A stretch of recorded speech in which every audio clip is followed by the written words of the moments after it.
You want to feel the movie.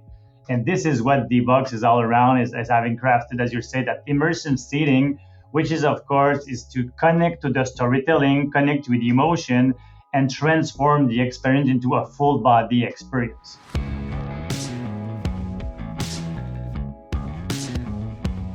This is the Box Office Podcast. I'm Daniel Loria, the editorial director of Box Office Pro, the pulse of theatrical exhibition.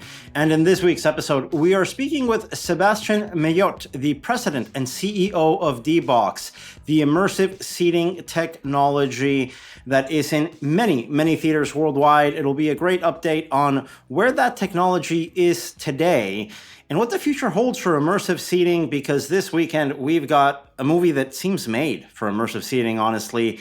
Twisters coming out from Universal on Friday. We'll also be providing our latest opening weekend forecast for that title. But before then, let's go into our news segment. This week, we're joined by Russ Fisher, editorial director at the Box Office Studios. And on the Box Office Pro side, I'm joined by my friends and colleagues here, Rebecca Pauley and Chad Kennerk.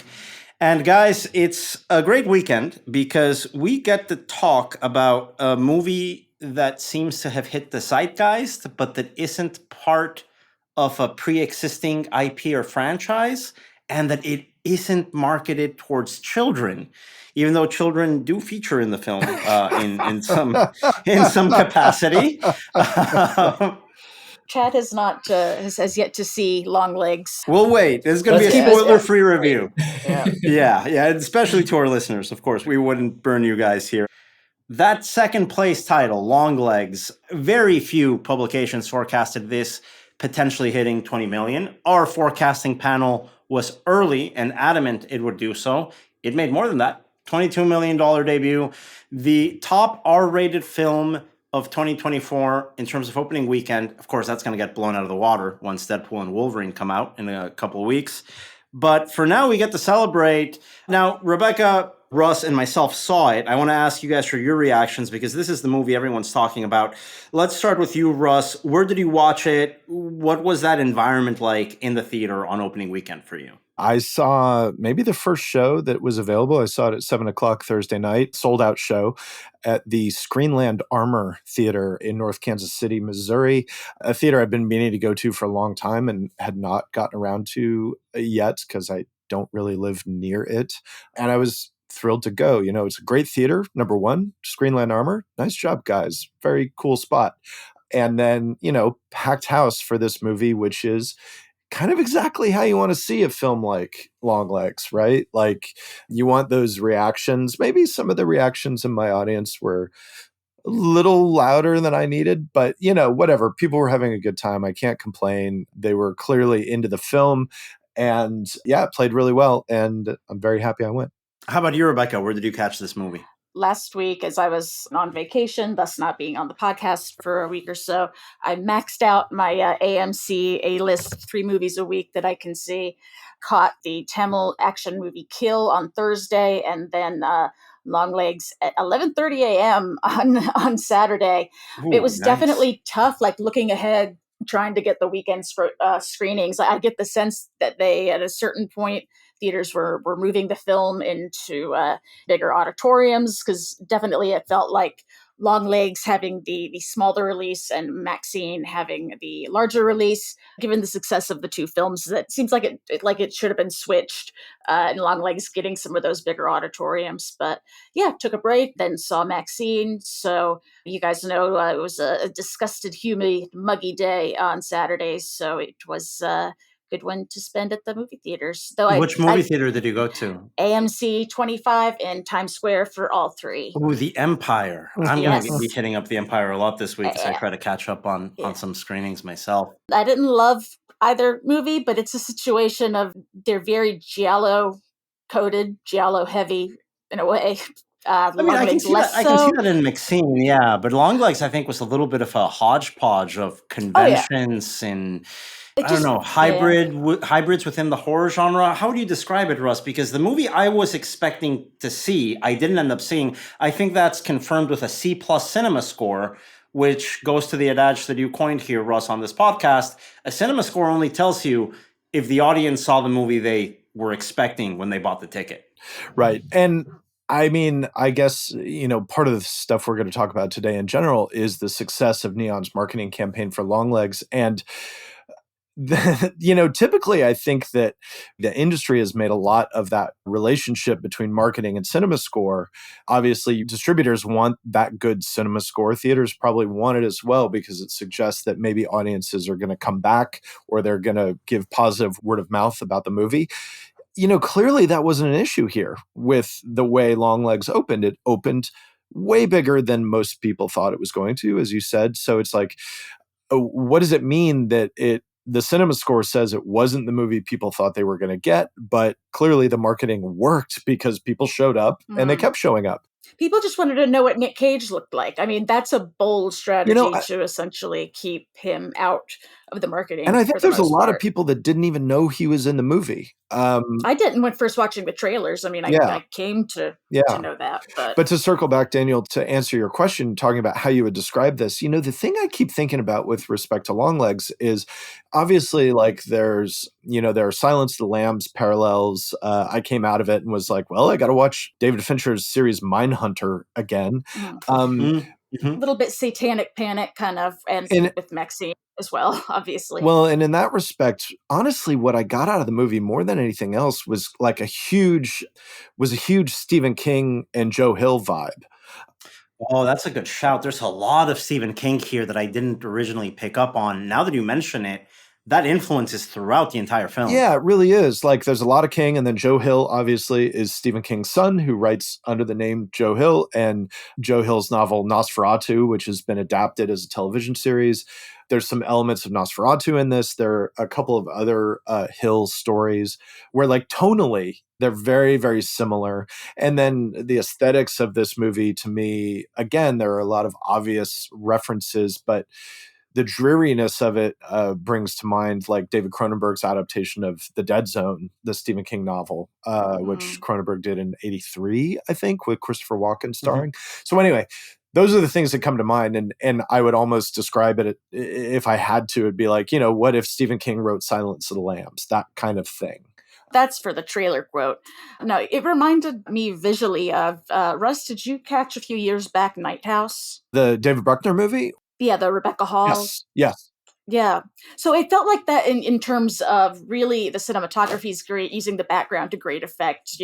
Pretty much every shot, there's some sort of open door behind Micah Monroe or things are arranged such that you're it scanning looks like the background. Something might be back behind her. I just wish it had been a little more than that. When I say giallo, I kind of just, that's my shorthand for it. It's very stylish. I think ultimately my reaction to the film, I went to go see it on Friday night at the AMC Plymouth Meeting Mall in suburban Philadelphia. I went by myself. The auditorium was probably 3/4 full. The audience was completely in all the way. I mean, reacting.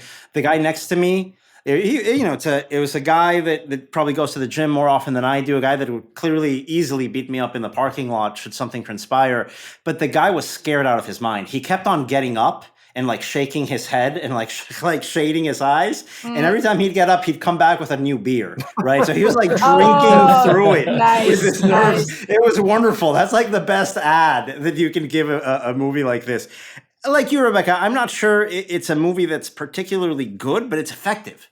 And when we talk about this genre, and we talk about this genre's crossover appeal, if it's effective in the atmospheric horror elements, I think everything else falls by the wayside. I didn't know too much about it. Obviously, the ad campaign for this starts as early as January, right? When you have very like cryptic teaser trailers trickling in online.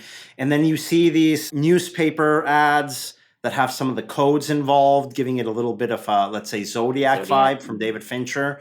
And of course, I think that The Silence of the Lambs is probably fresh in mind for everyone. Once you see the Micah Monroe character, FBI agent, female FBI agent, the way she's shot throughout a lot of the film, I think recalls some of the Jodie Foster's shots, especially. There's definitely a shot early on that calls back to the Jodie Foster in the elevator. And even as she's going through some of those internal spaces, like some of the homes with the weapon drawn, reminded me a lot of Jodie Foster. So I came into it really expecting a little bit of Fincher in terms of Zodiac and Seven, a little bit of Silence of the Lambs. And 5 minutes in, it's not a spoiler to say, I don't think, there's a psychic element in this film that I didn't expect at all, which I think gives the film an entirely different bent than a regular sort of manhunt procedural, and sort of connects it back to like 80s horror, like some of the sequels from both Nightmare on Elm Street and Friday the 13th. Russ, you're very well versed in these sort of films where you'll put in some psychic elements and all of a sudden you're in for a wild ride because you don't know what else is going to show up. I don't think it's a spoiler to say there's satanic elements here. Anytime you throw in the devil in a movie, I'm in. It's kind of like putting in a robot in a movie. There's a robot in it? What's a robot doing there? Let's find out. Is it a Let's see what's going on robot? with the devil. These supernatural elements that are in the horror genre, you usually associate with sequels.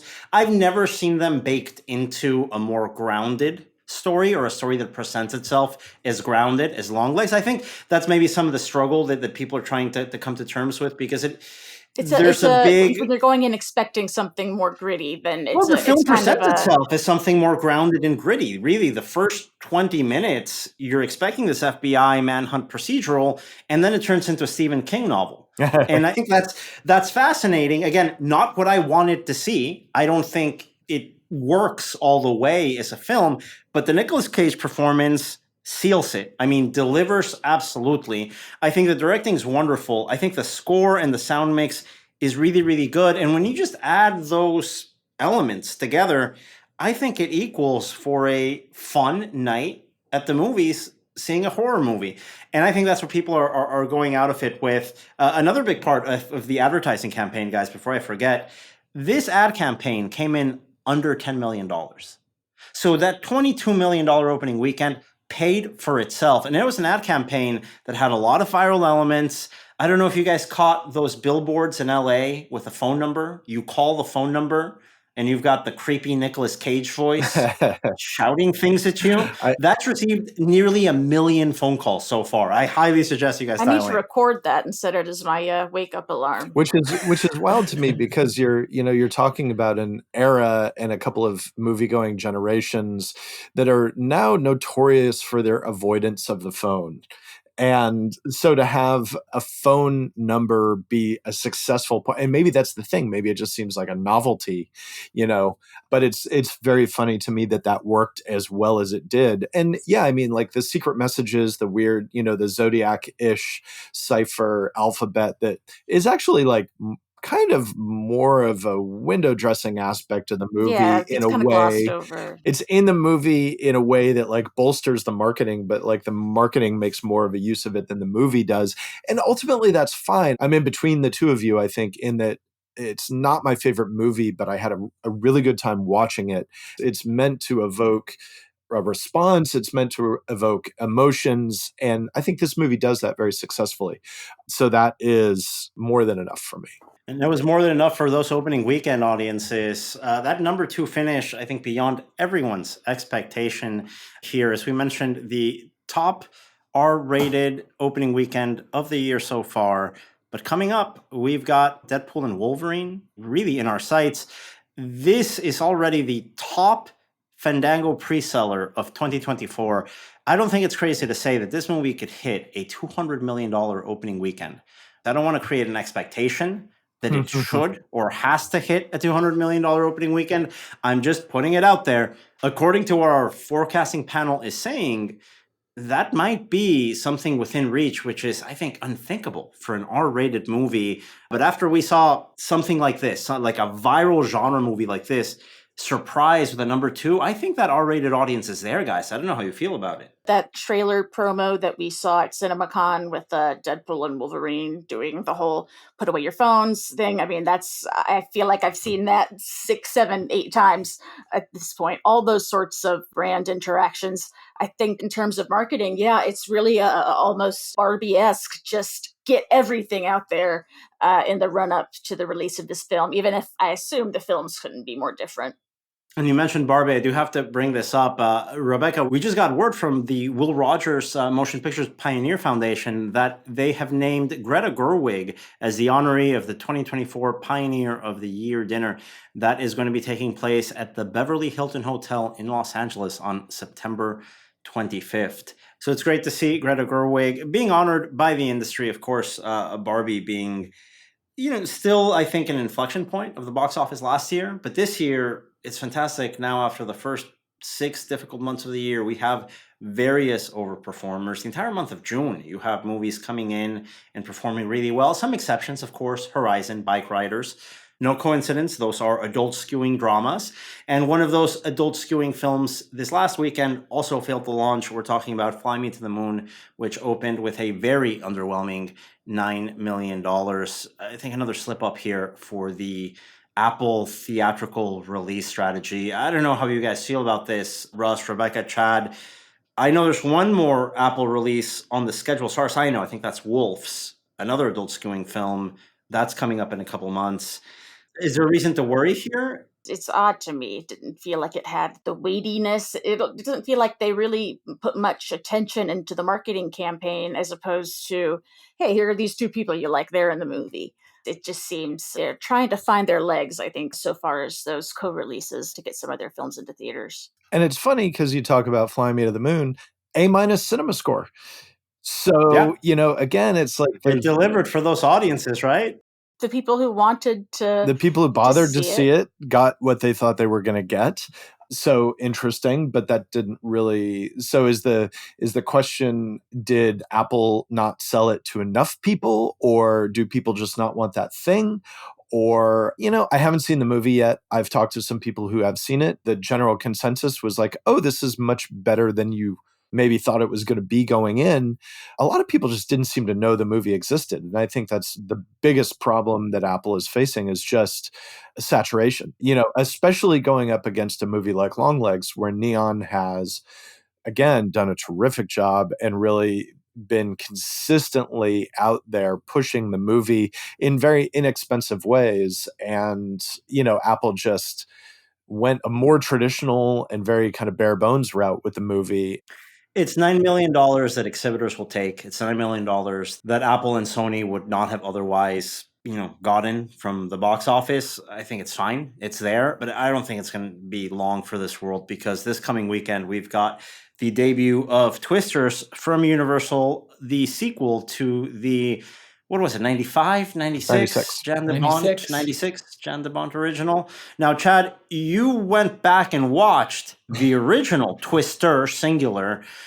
It's been years since I saw it. I don't think I've seen it since it came out. Does it stand the test of time? The performances actually, I think, do. I was surprised that the performances held up, certainly much better than the effects did.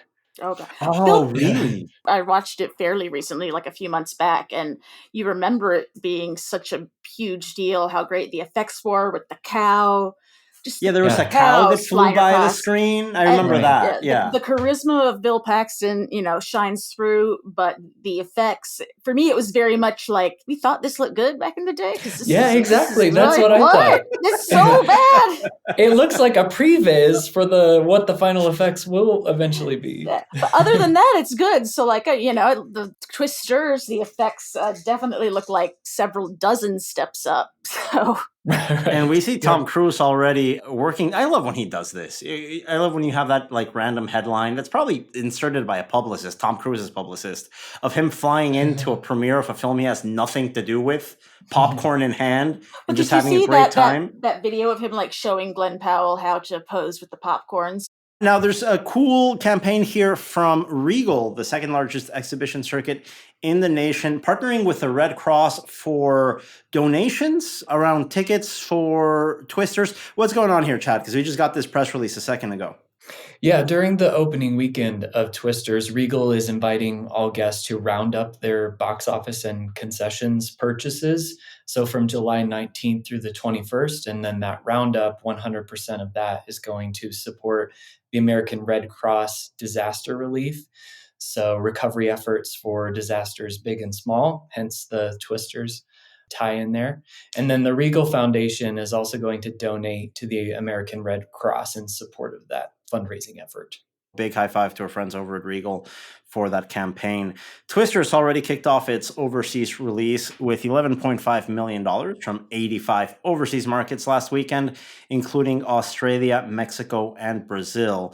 But it will be expanding to another 38 markets globally, including North America, this weekend. And to speak more about that and the entire immersive seating experience of going to the movies, we've got our special guest coming up after the break, Sebastian Mailhot, the president and CEO of D-Box, the immersive seating company that's behind some of the most innovative ways to experience a movie. I got to tell you guys, I very recently went to see A Quiet Place Day One in this D-Box technology, had a great time doing so. I think Twisters is going to be just a great revenue driver for exhibitors in this immersive seating technology, whatever solution that may be from opening weekend on. So I'm really excited to see how that evolves in the coming weeks.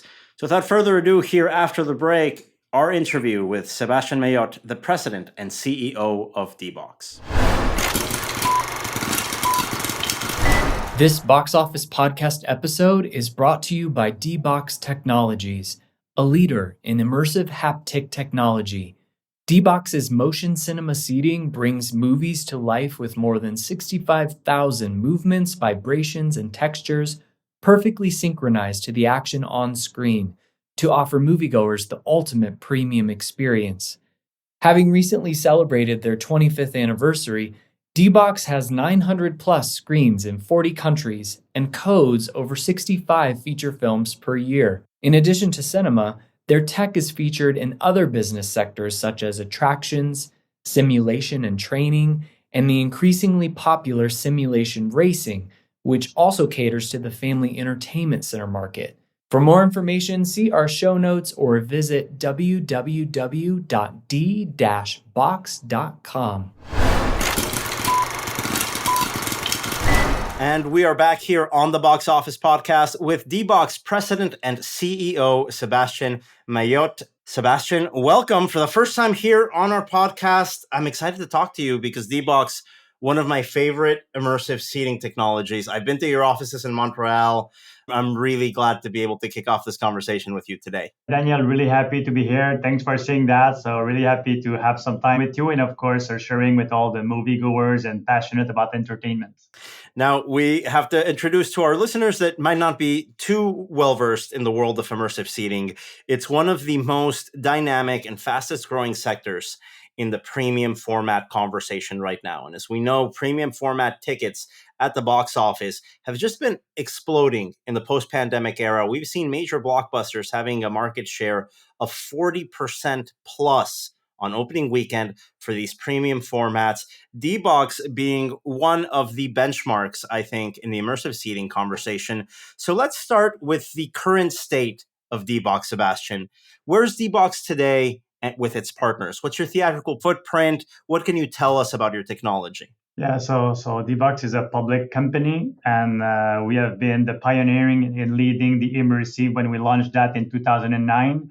And currently, we're above 900 screens, reaching closely 1,000 in more than 40 countries, so in pretty all language, and we code up to 65 movie a year. So D-Box has built around in all the culture, all the languages, all the type of movie, and to please people around the world. So yes, we are really on that tidal wave of that immersive and premium experience. You talk about 65 titles a year average coded in this D-Box technology, and the sort of diversity that is available at your local D-Box theater, I think, is one of the things to highlight, if I may. We're talking about family titles, horror movies, action titles. What I love about the D-Box technology is the guide, basically, I don't know how to call it, the control panel that you have in your seat, where you can say how much of that immersive seating experience, how intense you want it to be. And for families, I think it's great. And for audiences going for the first time, right? Because maybe you're going with the grandparents and they don't want to be as fully committed as the 10 and 12-year-old kid that is sitting right next to them that want the full experience. So for something like Inside Out 2, this technology, I think, is perfect. If you're going to see it in immersive technology as a family, it's such a great opportunity to do so. Definitely. So on that one, Danielle, as you're saying, I think there's a couple of things that are important for, well, some people know D-Box, but people that doesn't know D-Box, right? So I'll go a bit from the start. From the immersive, like theatrical has been a long time around Ocon, as you say, improving the experience of moviegoer, right? We went from small screen to bigger screen to large format. And of course, those PLF are driving being a PLF, so large format or an IMAX style, right? They would be providing that. Of course, the sound has been progressing, right? Dolby, THX, etc. But one dimension that was missing, and that's why Debo picked up, I started in 2009. So let's say we have, of course, you have the audio, you have the visual, but you want to feel the movie. And this is what D-Box is all around, is having crafted, as you say, that immersive seating, which is, of course, is to connect to the storytelling, connect with the emotion, and transform the experience into a full body experience. Other dimensions that are important, as you were saying, and when people don't know debug, they say, oh, I'm going to go in a motion seat, an immersion seat. My popcorn is going to go away. It's going to be a theme park, right? But debug is everything, but not that. When we created the experience and we worked with the studio creator, we wanted to make sure that the experience we were bringing were completing the storytelling, completing it was really subtle. So this is really important. So there is motion, there is vibration, you can feel in music. You can be feeling using the string of the guitar, the emotion going through. You can have the rumble of a motor. You could be feeling wave or being into the space. But this is, we want the person that's still able to follow the movie and craft to that story. And this is really important in the type of experience. And the last thing that I think is important, so when we started again, people were saying, oh, D-Box, it's only action-packed movie, like the punch, the guns, the rifles, etc. But because of the precision of the technology, as you were saying, now D-Box is really popular in multiple categories. So definitely you would have all that action-based movie, you have sci fiction, you will have racing, but as well you have animation movies, one of the biggest category, because after people wants to feel that experience, fears that their happiness, fear that sadness specifically. So there's a big category of movie for us, all Pixar movie, Disney movies, Sony, but all this animation. Horror as being a big category for us. So just imagine yourself, you're following in a situation, you have that tension, and now you have a vibration that just caught you. So it doesn't need real the emotion to another level. And music as well has been such movie as Bohemian Rhapsody, because of the precision of what we're driving. People go to concert to feel the music going through their veins. So D-Box can do the same thing by getting that immersive as you would be there. So as you were saying, I think it's because of the subtlety of the experience is tailored for the whole family. We know we have people from 7 years old to 80 years old that are going into the seat for various reasons, but as well crafting to a large range of category of movies. For more than 20 years, D-Box has evolved about creating that unique immersive experiences. As people are looking right now, you want to be in group sharing experiences, but you have your personalized experiences. So that was the foundation around it. And from the first 10 years after that, it was a technology that was used in multiple markets. Yes, it was used in theme park. It was used in professional simulation to train people. It was used in casino to have moving seats. So when people were winning, so people would be staying. But from idea and in 2007, that's where the company was saying, you know what? I think there's something to do in theatrical because nothing really new has happened in the cinema. Still the glory days of theatrical, right? In terms of PLF and premium offering was not there, but that's how they approached the studio early 2007 about saying, you know what? Let's put that new experience for moviegoer. And I'll just go quickly. And it was funny because the first answer they got from studio was, don't need that. Everything is good. Won't be needed. Thank you. No, but when you're starting something, of course, it was nothing seen in the past. So the long story short from this, and I would have to say, so D-Box, and at some point in time, you needed to confirm the studio to have the content, right? To be able to have that track. And then you were having some traction with the studio. The studio were saying, okay, let's say I give you the movie. How many screens do you have? One. And you were going to some exhibitor.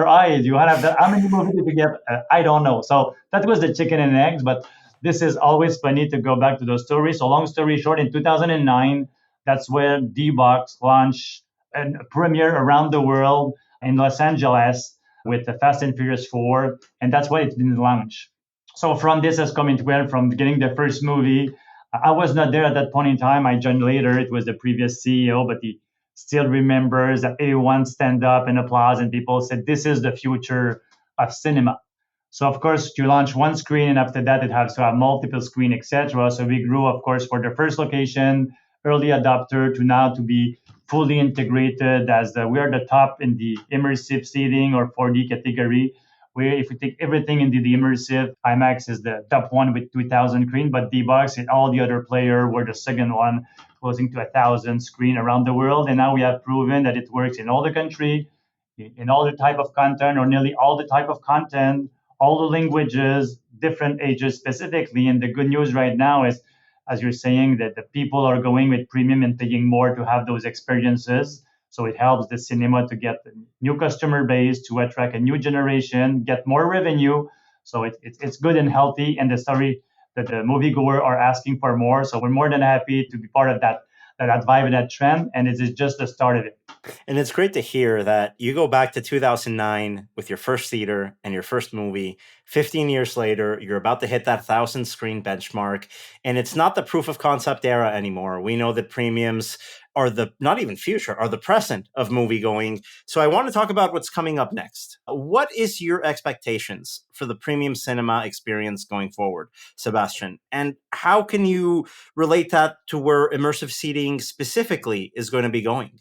15 years ago, when increasing the price of a ticket by 50 cents was something, it was impossible. Now people are willing to pay more because the experience has been, as we say, improved into a premium offering.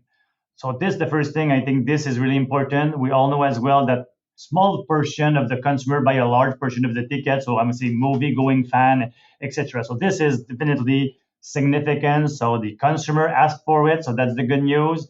The exhibitor, or let's say the offer, needs to be there. And this is where I think that part is growing. I'm really, really bullish. People would saying that theatrical is going to get killed, but I think it's going to evolution. As we're saying, premium offering is there and the consumer is there. I think that exhibitor are moving from theatrical venue to entertainment venue. I think it's important that they have real estate that they can offer. They have rooms. You saw some put arcade, more type of content, Taylor Swift show, movies. So I think this is the future. You have the demand that request for that. And right now the cinema are adapting to become, and they need to adapt to become entertainment venues. So in terms of big category, I think that's going to be there. And you can be seeing that the CapEx are getting spent, or the investment are getting spent by the exhibitor where there's something new, right? So of course, and this is really important.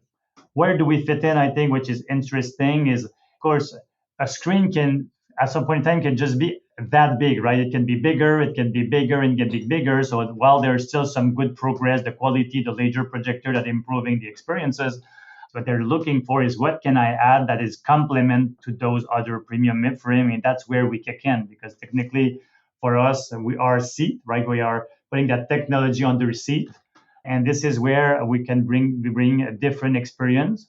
So it attracts consumer because it's new. It attracts as well. It's good for the exhibitor because they're making more revenue because we charge a premium for those experiences. And often as D-Box, we're creating zone instead of full room. We have both full room and zone, and we can discuss later. But that gives the person, for the people that wants to pay more to have that premium experience to pay for it. But as well, if someone wants to go into the same auditorium and not pay for it. Right. We like the results, and that's why we fit in.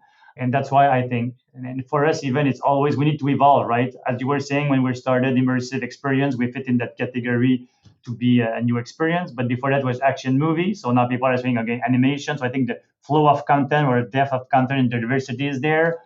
We are able to code concert. So if you think about the future, about on the same seat that you were having, you can have movie, you can have as well concert, you can have alternative content that we're able to code for. It's the same thing, we're coding experiences.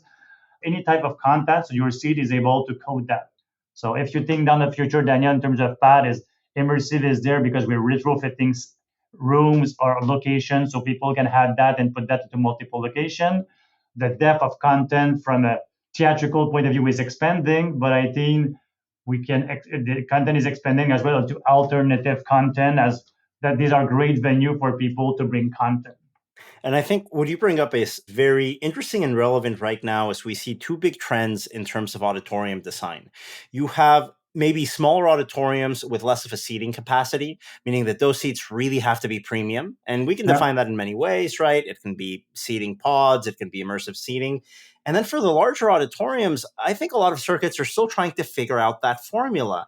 How do you make a 200 plus seat auditorium work in 2024 and beyond? We saw IMC try dynamic pricing, charging more for certain tickets in the same auditorium. What D-Box can offer with this zone Z seating means that the whole auditorium doesn't need to be a D-Box premium. You can just focus on 3, 4, 5 rows that are at a higher ticket price in that auditorium. So automatically you can have the equivalent to a dynamic pricing on your big auditorium without retrofitting the entire space. You're really, really well positioned, I think, for this trend.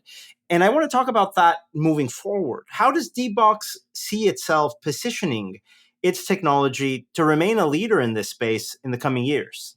Yes, I do think while we're doing full room and as well in partial room, one of the things we know as well, and if we're always starting from the consumer wants to have the choice, right? He wants to decide. And as you were saying, and I like to compare our zone to like say a business class or preferred class into a plane.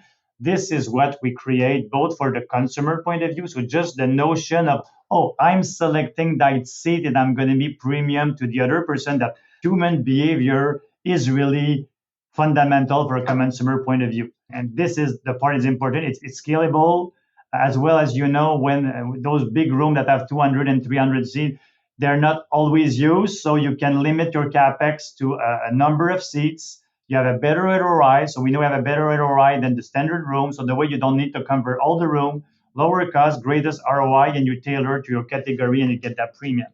It is really, I think, an important part about that scalability to be able to do that and to give that both for consumer, but as well for the exhibitor. The good news is we have a seat, and the seat can be converted in multiple experiences. So the first thing we're bringing to the plate is optionalities. So I talk about content, and if I put, let's say not we dream because it's possible, then yeah, we're already. Let's say that seat could be doing telemetry. Let's say you would be going to a cinema, you would be following a race, and you would be following your pilot, and the seat would be moving, following, I don't know, Lewis Hamilton or Verstappen specifically like that. So this is something we can go. Let's say you would be bringing a show. So the dimension we're having right now is that universal seat gives the luxury to bring more theatrical seat, but as well create new experiences that could be linear like a movie, but that could be dynamic if you talk about gaming, etc. So of course it's going to evolve, but I think the future around that is how venues can be converted to entertainment venues, not just theatrical venues, and give all that optionality for the same capex or the same location. And this, I think, it's one of the dimension that is really important. The certain dimension as well, as you know, is when we're saying that theatrical or transforming is, I'm saying theatrical is a real estate game, meaning they have X number of square feet. They might have 25 screens, 16 screens specifically, so they have a lot of square feet. So of course, D-Box is more than a theatrical player. So as an example, in the last CinemaCon, we brought a racing sim solution, not a Mario Kart driving, but we know there's a big trend around people that wants to do as close as they can be for real pilots. So real pure simulation, full real simulation that people are using just as pilot. And we brought with a partner at the last CinemaCon the first product. So it would be, as an example, using some part of the lobby are trained to be able to have 2, 3, 4, 6 simulators, a rig simulator, racing simulator that people could be driving standalone or be driving as a team. So have that commute experiences being as close as you could be to a real driver without to crash a $200,000 car. And that's what we brought. And to brought that even with it's going to be self-operated. So you go there, you get QR code, you go with us and you race for 5, 10, 15 minutes.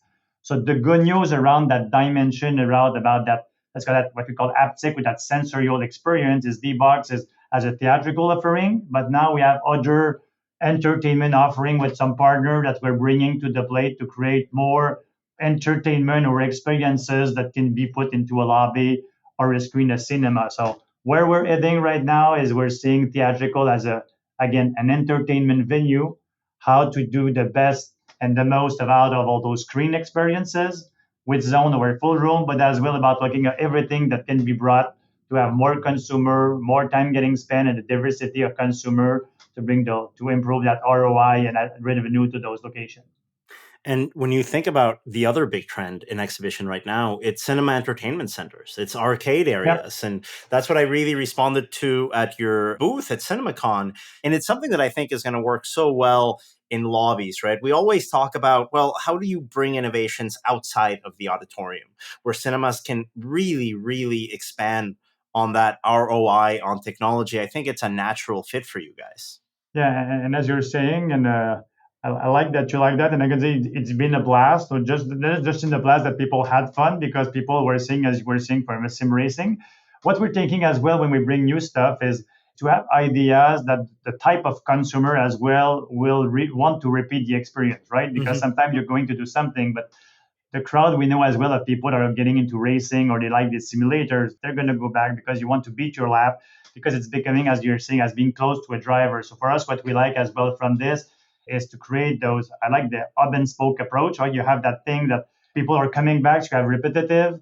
We know as well that from, let's say you would have, let's say you were in the lobby, let's say you have your some as a bar or you have your food and you have this. You'd be calling dealers and say, you know what, dealer, car dealer, right? Come here, do your corporate events, you Right. put that in the car. So I think it creates definitely, as you're seeing, a direct consumer experiences, a repetitive consumer, a great ROI experiences in new revenue, something new, but as well a destination that can be connected commercially to other type of people such as car dealers and the assuring. It's really fantastic. So this is one example, right? That is not just let's smoke and have some fun into the future that we're doing right now because everything is going digital, right? You talk meta, you talk movie, you talk gaming, but the human want to have a real life experience. So what Aptic and the Sensorio is doing is to transform these simulator experiences or virtual experiences into a realism experience. That's what we like about that body experience. It's as close you can be being real, even if everything is going digital. And it's a great way to create a lobby space with a focal point to it. One of the biggest mistakes when I go into a renovated theater that doesn't quite get it right is when I notice they put a bar, but the bar's empty. It's in a corner. There's nothing really Yeah. driving you to want to have a drink after the movie. This sort of technology, these sort of sim racing concepts, I love because you go check out a movie and then you want to go to that experience and you want to spend time there, have that focal point, have that opportunity to enjoy spending some more time and money in that lobby. It's a great opportunity for our partners in this industry. And this is what is happening because right now people want to have a corporate type of environment through simulation. And we made a partnership, as an example, with the F1 to roll out 30 centers of those ones in the last 5 years. First one has opened in London, second one in Birmingham, one in Boston. The next one is in Washington, and the next one to be that's been announced, and it's going to be probably right after CinemaCon. It's going to be 120 simulators in the Caesar. Wow, that's going to be a great free quote unquote. No, actually, you're getting paid right now by Oh, Caesars to there's help nothing promote your free in this world, technology at Daniel. Nothing CinemaCon. free. That's a good discount on that booth space. Our apologies to Matt and Mitch, but you guys got a deal of a lifetime on that one. Yeah, but definitely there would be something. So this is a good example about sim racing center. So sim racing simulators and racing are happening, like I said, in venues. We do think that those big center that I talk on the F1, of course, there might be smaller one that can be into venues such as theatrical because people will be close to home. Yes, there's big centers. Some simulator are going into dealers to help sell if you're in Porsche and you want to have that. So people have that. So there's various way that sim racing has been booming. But for me, it's all the immersive experience that people want to interact that is booming into entertainment. So this is into entertainment. So I just made so we're all in those product, theatrical being the big segment, racing the second big segment. But now we see that conversion, and we had people from car manufacturer about saying, you know what, I would like to deploy small venues. Do you have partners that can deploy small venues because of course they want to be closer to the consumer, and that's where that link between segment that seems to be in parallel are really converging because for me it's again entertainment venue, what's your target consumer, what you want to have, what's your real estate, and then you can convert that so people will say you're becoming a destination place and not just a theatrical place. So this is the big part. Yeah, it's a big part of not only the future, but also the present. We're seeing those investments happen today. And talking about things that are coming in the coming months, the announcement from Warner Brothers that they're releasing an F1 movie with a major star like Brad Pitt. Come on, that's tailor-made for you guys. June 2025. I know there's a lot of good news coming for theaters, but you guys at D-Box are probably just waiting, counting down the seconds for that to come out. Definitely, this is textbook movie. So the movie that are closest, and you mentioned this one when we had Top Gun as an example, and we're doing Flight. These are the one so this is definitely, we're waiting for that movie or racing movie, thing like that. And I'll make a quick story again, not on the movie that is coming, but on Top Gun. So usually when there's a big movie coming, I buy a full rows. I bring sometimes friends and things like that to go see D-Box.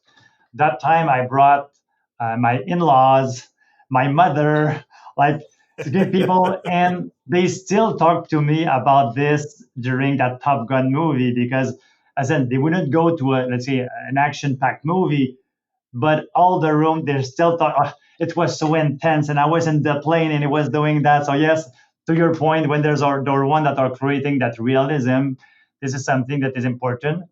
Daniel, a small thing that I think it's relevant. I'm going to go quickly because it's of entertainment, but I think it's relevant.